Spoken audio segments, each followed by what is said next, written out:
Yo, today I thought I'd do something a little bit different with the tour vlog. I'm gonna teach you my 5 essential tips for practicing new music. These will help you learn songs faster and more efficiently so you'll be ready for the gig. Stick around to learn these 5 tips while I prep for shows with Loviet and Ria Mae. But first, let's update the pedal board. So I just bought the Line 6 G70. In the last vlog, you might have seen that I was using one, and that was one that Chris bought. This is what my pedal board currently looks like, but I think what we're gonna do is put my Radial Pro D2 DI as well as the G70 on the pedal board. I think this and the G70 will fill the board completely. But then I won't have room for my sustain pedal, so I'll have to figure something out. So let's see what's in this box. Power supply, which I won't be using because it has 9-volt power and can just use power from my pedal board. Is this the transmitter or the receiver? I think this is the transmitter. And you can customize the colors. I like yellow, so that's perfect. Comes with the locking cable. Oh, this thing's heavy. Here is the Relay G70. Now these aren't manufactured anymore. I'm not sure why. I don't know if they're coming out with a new version or if they just weren't as popular at the time. Essentially, take this off, this on like this so that the XLRs are pointing that way, and then put this right here. And yeah, that's like just enough room for just those 3. I still need to get some cables. They are ordered, waiting for them to come in. They should be here Tuesday, I think. This transmits to here. This has a cable that's going to run out from the side here and go all the way over to the helix in where this cable is currently. And then where this cable with the blue on it is, there's going to be a cable that goes out there into the DI.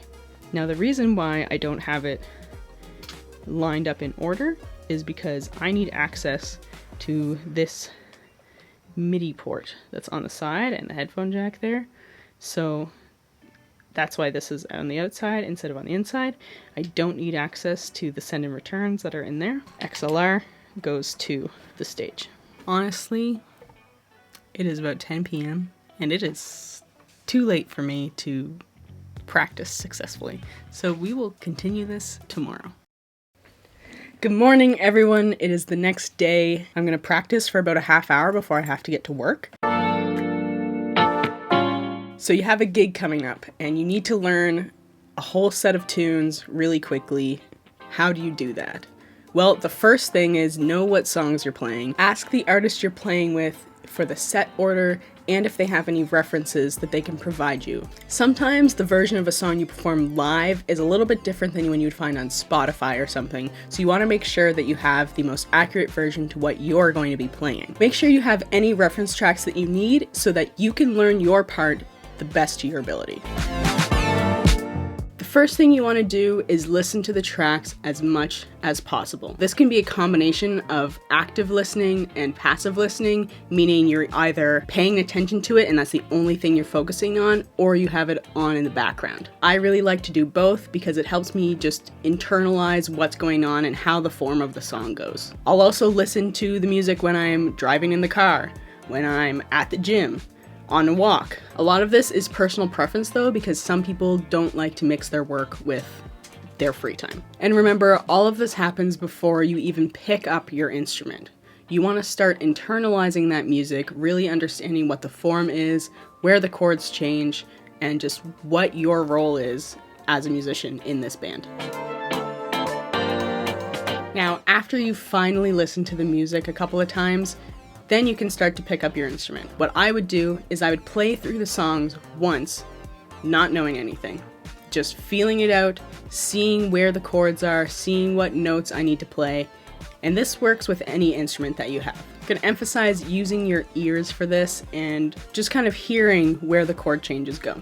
Okay, so we finally picked up our instrument. Now we can start to play through the songs and get to know how it kind of feels under our fingers. Usually what I'll do is I'll play along with one of the recorded tracks and just kind of feel out where the chord changes are. It's not really practice, it's kind of just like listening to the song again, but trying to hear with my ears hear with my ears, of course. Yes, of course you hear with your ears. Kind of trying to just like feel where the song is under my fingers. Now, I want to note, only do this once, because otherwise you could be practicing in mistakes and things that you don't really know, and you don't want your brain to be learning the wrong part. All right, so let's pick Doll Shine by Loviet. That's a newer one that I don't really know, and we're just gonna play along.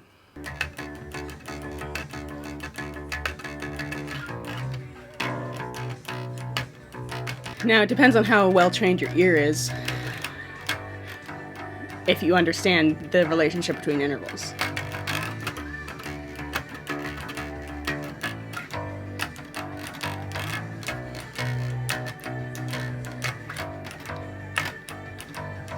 All right, so we played through the song once. Now what's next? Well, we have to do it again. You know how they say practice makes perfect? Well, this is kind of the perfect example for that. You need to be rehearsing these songs and running through them, repeating them multiple times in order for it to get in your brain and for your brain to remember that.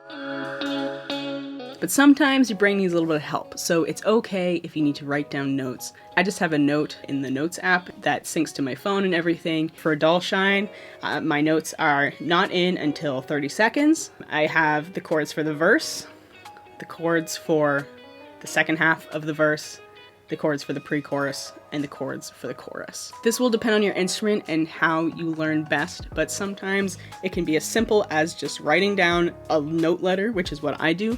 I'm playing bass, so I really only need one note, but sometimes you need to write it down on staff paper, make a chord chart or something. Whatever works best for you is what you should do. But take notes. It's very important. This will help you with just understanding overall how the song structure works, and eventually will help you with memorizing it.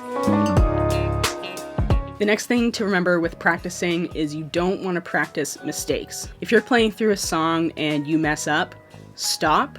Go back, re-listen to that section, see what you messed up, see what you didn't understand. If you are continuously practicing in mistakes, your brain is going to think that that is the correct way to play it, and so that could potentially happen live.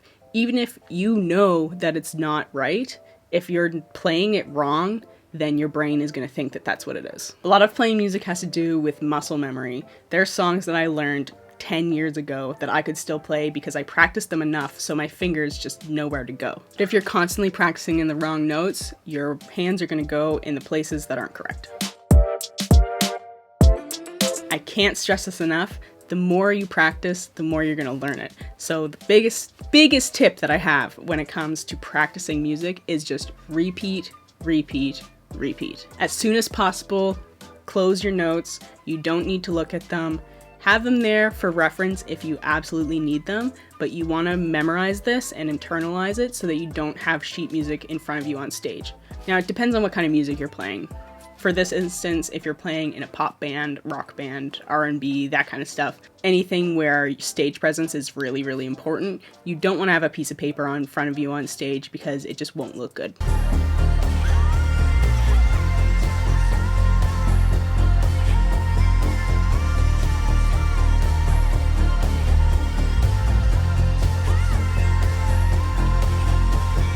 So I thought of a couple more things while I was running through the song. I had some changes I had to make, taking some notes, realized some of the parts that I wrote down were incorrect. This reminded me of something that is really important.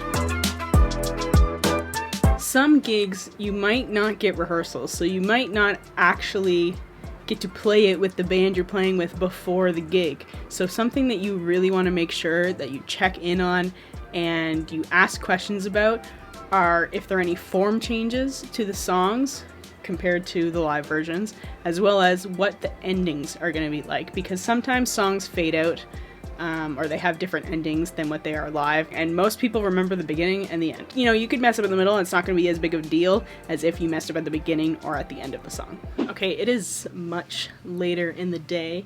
I went to the gym, finished working, ate some food, that kind of stuff.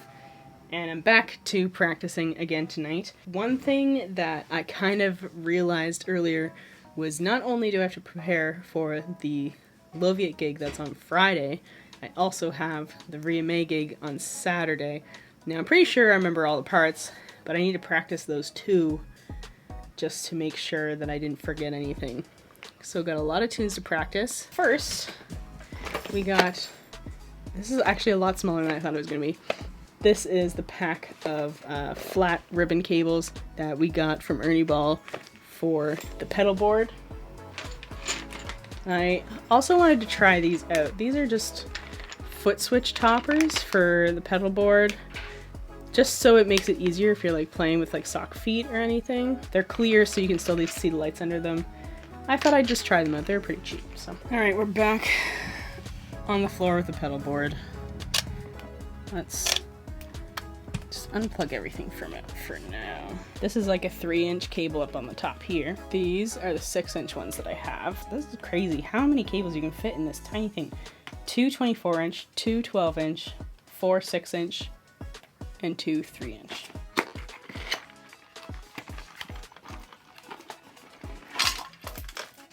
Can't really get this top one out till I get some scissors, so. Oh, I need scissors for all of them. Okay.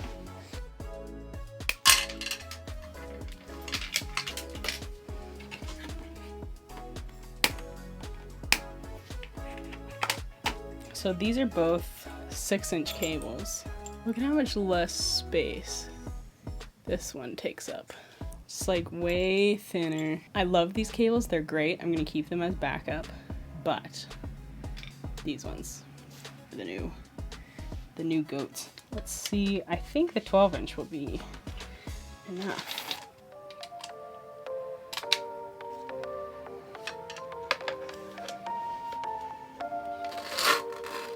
That won't work, no. I wish there was like 8-inch cables. That would make this way easier.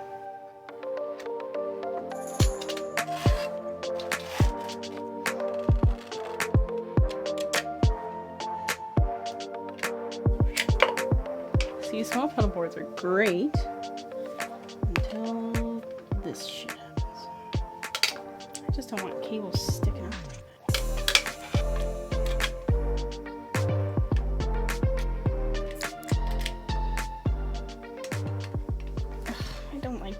Cables are coming through here. This one has a bend here, and then this big thing here.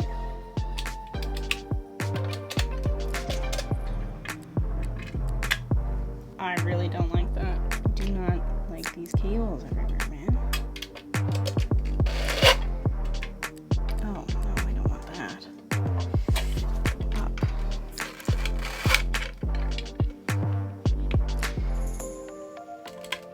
Well, this is not the hassle that I thought this was going to be. Alright, that's going to have to work for now. And then we're not using the wireless, we can just plug in to the right channel.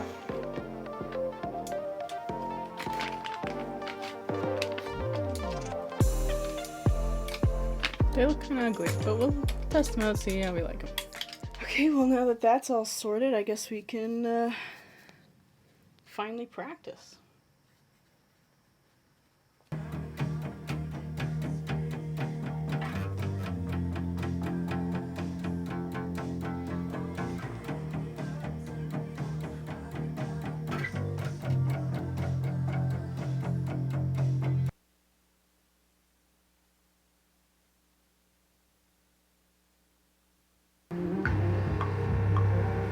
Four, three, two, one.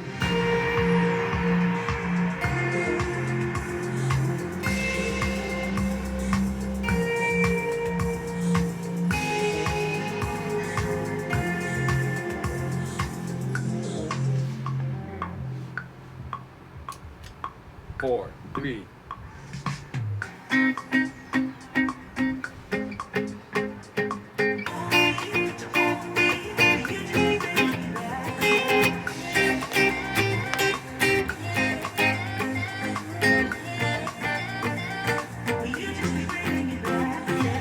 Now, I realize that a lot of these vlogs is just like footage of me practicing, but that's because that's what most of it is. Everyone's time is valuable, including your own, and you need to make sure that your practices with other people are the most efficient that they can be. I mean, even practicing with yourself, you want it to be as efficient as possible.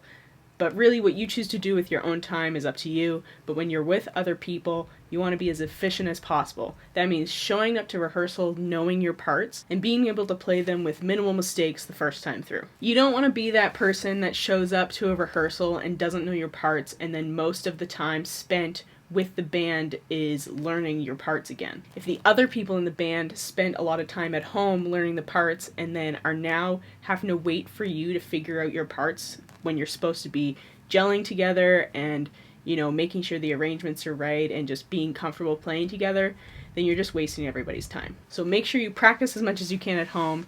You know, obviously you don't have to be perfect, nobody is, but you don't want to be wasting anyone's time.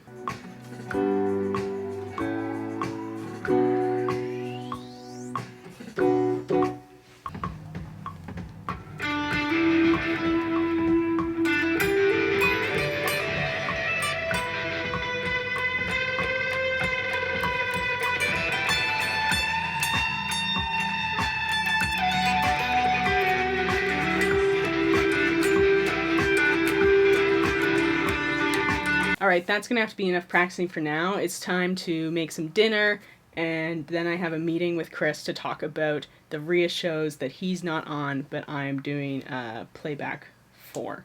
So, can you get ready for that? Honestly, I'm really happy that I decided to take a lot of time to run these songs again, because even though I knew them before, it's been like a month. Yeah, it's been like a month, so it's you know, not as fresh in my memory as it once was, and I'm really happy I'm putting this time in again, because it wouldn't have looked good if I just messed it all up at rehearsal on Friday.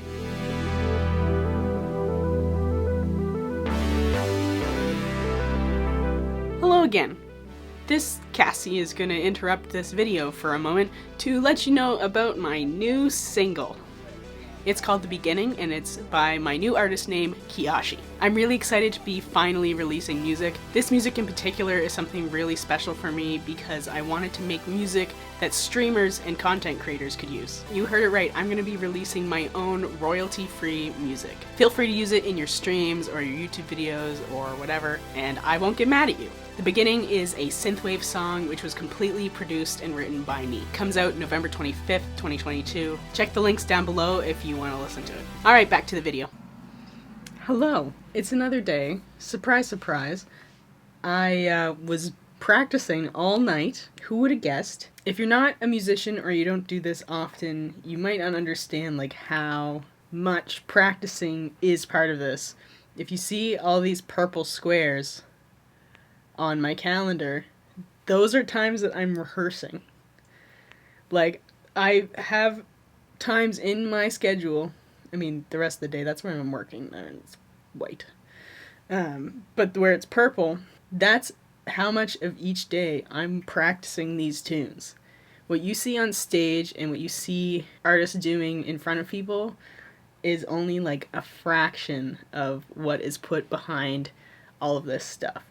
So, yeah, a lot of this video is a lot of this week of prep and a lot of, you know, me just like doing gigs and bringing you along for the ride. So much of it is just practicing. So if you're a musician yourself, take note, practicing is so, so important. And it's really what's going to take you to the next level with your playing. You know, whether you're making your own music or playing other people's music, practicing is going to be behind all of it.